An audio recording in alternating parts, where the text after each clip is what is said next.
Magandang umaga po sa inyong lahat. Ito po inyong lingkod, Sister Descarero ng Children of Light Catholic Charismatic Community.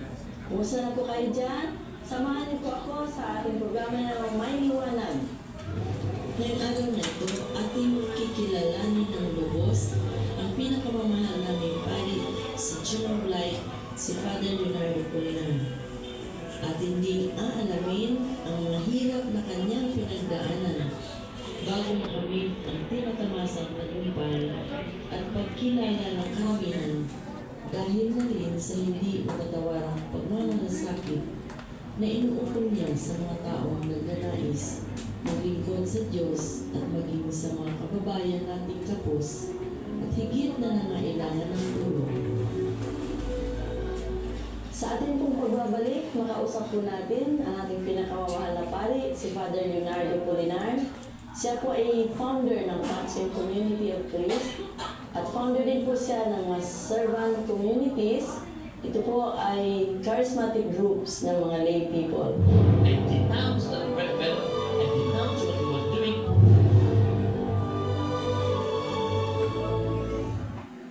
Maraming proyekto ang Children of Light Foundation Incorporated at ilan sa mga ito ay ang patuloy na pagtulong sa ating sosyedad. Feeding programs sa homeless people ng Metro Manila, scholarship programs, support for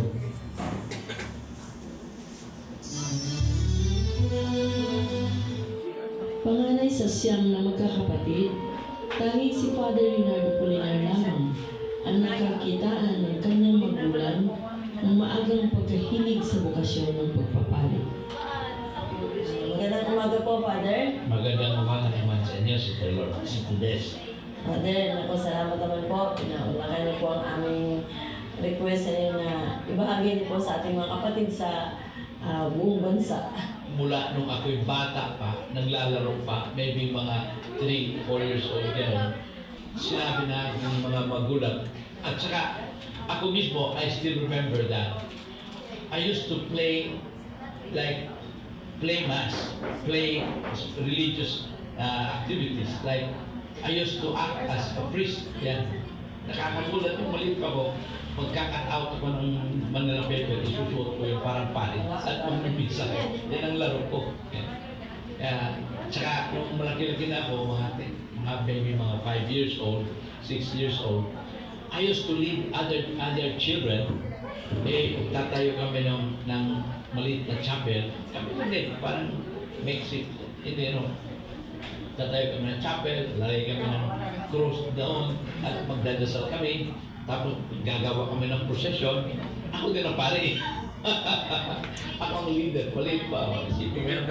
Then later on, nung kami malaki-laki na ako, I would lead the people, I would lead the children to go to church. So, I would bring them to church, to go to confession, to go to communion. Pero hindi ko rin maintindihan bakit gano'n ang ginagawa ko. Mukhang there was already I would say, maybe a sign of the vocation. Because then, when I finished my elementary, I wanted to join priesthood immediately. But my parents did not allow because I was too young. Maybe they said, continue your studies. So I took up my first year high school. Tapos I asked again, ayaw pa rin nila akong payagan. Too young, so I continued my second year high school. After second year, nag-request na rin ako. Sabi ko, this time, I will go talaga. Hindi na ako bumayag na hindi ko pa papasukin.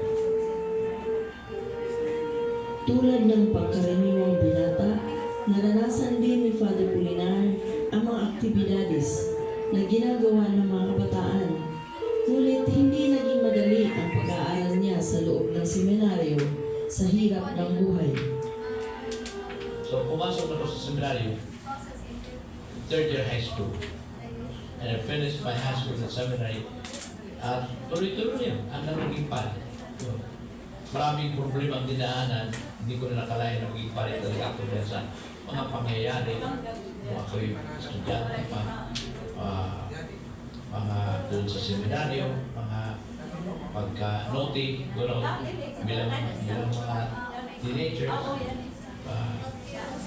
against other students sa seminaryo, away, gano'n. Mayroon din akong mga paghihirap sa financing. Kasi my parents, hindi naman mayayaman ng parents ko.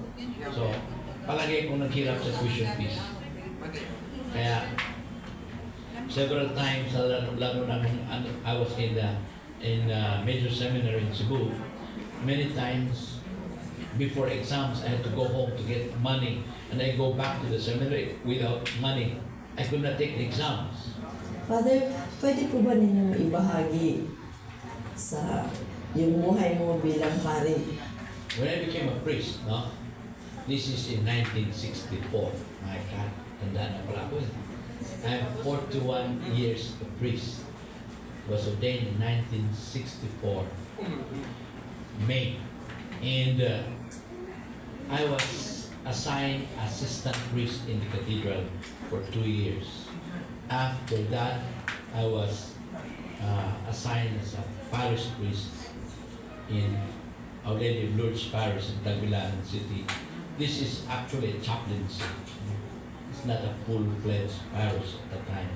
And I was 8 years in that place. Within these 8 years, I got involved with so many things. I was involved in the Cursillos. I was involved with youth, so the Student Catholic Action. I was involved with Catholic Action in the Philippines. So those were my assignments as a priest. So when I was a parish priest in Our Lady of Lourdes Parish, Tagbilaran City, I was trying to help the people, not just the parishioners were enough, but I was more concerned for the less fortunate parishioners. One time in my parish, there were girls, 5 girls, that were somehow, I would say, abused by a notorious person. A notorious person. She brought these girls to island, and they were abused. I came to know it, but the families would not say anything because he also threatened the families that if they will question, he will finish them. So I said, this is stupid, and we cannot just keep our mouth shut on this. So what I did was I denounced this in my homily. One Saturday, the evening mass that I had, I denounced this. The next day, Sunday, I denounced it in all my masses, without naming names, of course. I never mentioned any name. I just denounced the act. In the afternoon mass, after my mass, there were people, good, who came to get me. Praise God, I was able to escape. I was able to get out of my place and go under my convento at the time, and I was hiding there beside the sea. I could hear them getting into my house, saying, "Asa na siya? Where is he? Where is he? Where is he?" So I could hear them, but I was hiding inside, along the seashore, along the rocks, with the rocks, and I was just watching both ends, the other end and my back. They were coming, they were going around. Happily did not do that. So that I just crawled down up to the other side, and I was able to crawl through the walls, and I got a tricycle, and I went to the bishop's house. The situation became so bad that even the mayor was afraid already that something will happen. So he provided a policeman to stay in the church 24 hours, stationed there. But then I cannot just stay in the house, in the church all the time, in the office. You're not gonna believe what happened. Tell me everything. I'll show you. Olympic.com. So I saw. Hindi pa roon nagwakas ang panggugulo sa kanya ng taong binabatikos niya hanggang sa One day, I was in another town. This was in the town of Luay, Bohol. I was with the mayor of Luay because we were good friends. We were at the forts having some kind of snacks, and I was facing the road, the highway. All of a sudden, I saw his jeep. He was coming, and he parked at the other side. He came forward, and he saw us in the porch, second floor. He said, "Oh, it's good that you are here." I said, "Yes." "Why? What do you want? Ano bang gusto mo? Mabuti na dito ka. This is ano tawag niya? This is a neutral ground." Sabi niya, "This is a neutral ground." Sabi ko, "Sige, pasok, come in." Umakyat. Aba, talaga, natakot ng mayor. Kasi, delikado. It was already a talk in our place. Talaga, we were in conflict with him. I was in conflict with him. Natakot ng mayor. Tumayo siya sa aking harap. Nandyan ang staircase. Dito ako, dito ang mayor. Umupo siya dyan sa likod niya, ang hagdanan. Meron siyang pistola sa likod. With a pistol in his back. I was holding a tinidor because we were having dinner. So he started asking me, he started questioning me, bakit daw inatake ko siya. Sabi ko, sa totoo hindi kita inatake. Sabi ko, ang dinidenounce ko lang ay ang masamang gawa. I'm denouncing the evil. I'm not denouncing anybody. So ikaw palang gumawa dyan. Teka muna pa. I said, "But why are you affected? I'm not mentioning any name. So if you are affected, then you must be the one doing that." He said, No, it's my brothers and sisters who are agraviado and so on. I said, "Wait a minute. No matter who is agraviado, you or your brothers, I tell you, if you do something against me," I said, "I'm going to finish you all." So, tinakot ko siya. "I'm going to finish you all." Pag ako'y namatay, sabi ko, alam ko kung saan ako pupunta. At ako lang mag-isa. Wala akong mga anak, wala akong pamilya. Pero kayo mga pamilya kayo, sabi ko, kung anong mangyari sa akin, uubusin ko kayo lahat. Sabi niya, no, Father, teka muna. Parang naniwala siya, natakot din siya. Paano ko ba siya ubusin? Wala naman, tinidor naman hawak ko. Pero, the thing is, we were talking, and I was conscious of his pistol at the back. I was holding a tinidor. What I had in mind was, pag mag-action yun na bubunutin niya yung pistola niya, talagang sundutin ko yung mata niya. Talagang bahala na kung mag-roll kami down sa staircase. So, that's the conflict. See? And all this is because I stood for what was right. See? I could not tolerate that. As a shepherd, as a priest, parish priest of that area, these people, some of them were my parishioners. Can you imagine that if I just keep my mouth shut? What kind of a priest would I be? Sumisigaw sa akin, "Ikaw, sirang ulo ka na pare. Tago ka lang sa sutana mo. Wala kang ano-ano nga pare." At the top of his voice, in a Sunday mass, punong-punong simbahan.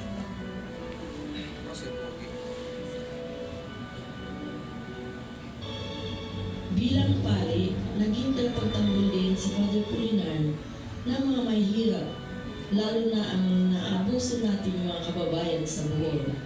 Siya rin ang nagsilbing boses ng masa na naging dahilan upang malagay ang buhay niya sa alanganin. Father, yung na-involved sa mga farmers nung panahon na yun? I was somehow noticed probably by the social action people, activists at that time. So they invited me to join them in their activities. They would go to the farmers and they will give teaching to the farmers, organize the farmers. And I saw the suffering of the farmers. We would be there during like harvest time and how the harvest is divided. You feel bad. The farmers have been tilling the field and working hard, and then after the sharing, after the harvest, you have the produce, and they will just share it 50-50. 50 goes to the farmer, 50 goes to the owner. But even before that, it was 70-30. I felt bad. So that way, I got more involved with the farmers. I pitied the farmers and I started to help them. I started to work for them. Later on, I got involved in the organization of farmers. By doing this, I also incurred the anger of the landlords. See, the landlords, those who own the lands, they felt bad with me. And so, I think some of these landlords were threatened by my involvement with the farmers. We were organizing the farmers. Those who own the land would be threatened and they would attack me. When I preach about it, about injustice. I preach about how our farmers are being treated. One time, I was in another parish. I was preaching during a 40 hours devotion, and my sermon, I would say, I think, irritated one of the landlords there, and he's in an authority in the government. He was a board member of the province. My God, the next day I found myself in the papers. I was attacked in the papers, local papers, about the way I was preaching. So I fought back. I asked the newspaper, I also want to be heard. I presented also my side. Then they attacked me on radio. I also went to the radio. One time I had to denounce a landlord because I got the news that this landlord really somehow maltreated his tenants. He hit them with the back of his gun, the barrel of his gun, the back of his gun. He would hit them, and then he would hit their houses, like machine gun their houses. And somehow it came to my attention, and I had to denounce it in the pulpit without naming names again. So, tinira ko talaga sa pulpito na these are things that should not exist in our society, in a Christian society. We are a Christian people, and look how this person is, how our brothers are treated, how our money people, our landlords are treating their tenants. So I was denouncing that. Now it came to the attention, not the knowledge of the one who was doing that, the landlord who was doing that. And that was Saturday evening. The next day, Sunday, in my masses, he attended the afternoon mass. Oh my God! When I saw him there, I've been denouncing him from Friday evening, Saturday evening mass to morning Sunday, and now he's there in the mass in the afternoon. When I saw him, I was thinking, shall I preach the same sermon or shall I change my topic? But then I was thinking, if I change my topic, then this fellow will say, look, anong klaseng pare ito eh? Dahil lang nakita niya ako na ako ang involved dyan, e nandito sa kanyang harap, e nang matatakot akong magsalita sa katotohanan. So I said, no, I'm going to preach the same sermon, even if he's there. So I preached that sermon, I denounced that fellow, I denounced what he was doing. He said, sinabi kong ginawa niya, minasinggan niya ang kanyang mga bahay, ng kanyang mga tenants, at parang binalo niya ng baril ng kanyang baril ng mga tao. So, mga tenants. So, dinenounce ko siya. Alam niyo, as I said, I preached with a blackboard. After my 15 minutes happening, I said, any question? Wow, here comes this man. Sira ulo, kung pali ka, wala kang kwenta. Nagtatago ka na sa isutana, walang kwentang pare. At the top of his voice, in a Sunday mass, punong-punong simbahan. Kaya, ako, hindi, relax lang ako.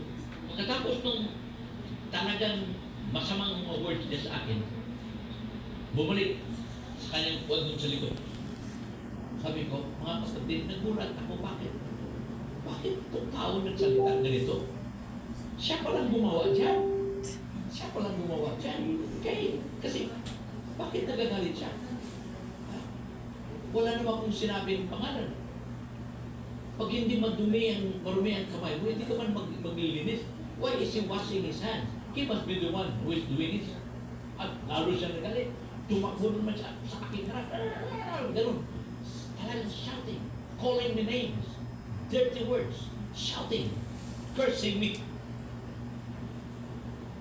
Ako naman, talaga. I think the grace of God was really working. I was so cool. I was so relaxed. Then after he went back, yung pangalawang sigaw niya. By the way, may pistola sa kanyang likod. He had a pistol at the back. Sabi ko, mga kapatid, kayo na lang bahala kung anong isipin niyo sa tao na ito.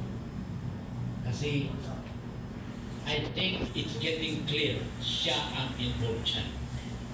So, bahala ng Diyos kanya, sana magbago ang kanyang pagkatao. So, tuloy ang mas. My God, you can see that during that process, sigaw siya. Walang imig ang simbahan. You can hear a needle drop. Talagang so quiet. After the mass, puntahan sa akin yung mga tao. Father, grabe ka naman. Ang tapang mo pa. Sabi ko, hindi ko rin maintindihan. Anong gagawin ko? Hindi parang pwedeng tumakbo. Nagbibisa ako. So, I have to keep my control. So, grabe. Parang walang nangyari sa'yo. Ang sumakalma mo. Sabi ko, hindi lang yung alam kung anong nangyari sa puso ko at that time. I was really struggling. But that man got involved also with so many other things. With martial law days, I think he got arrested also for other matters. I don't know where he is now. He's still alive. I have no idea. So that's how I got involved with the farmers.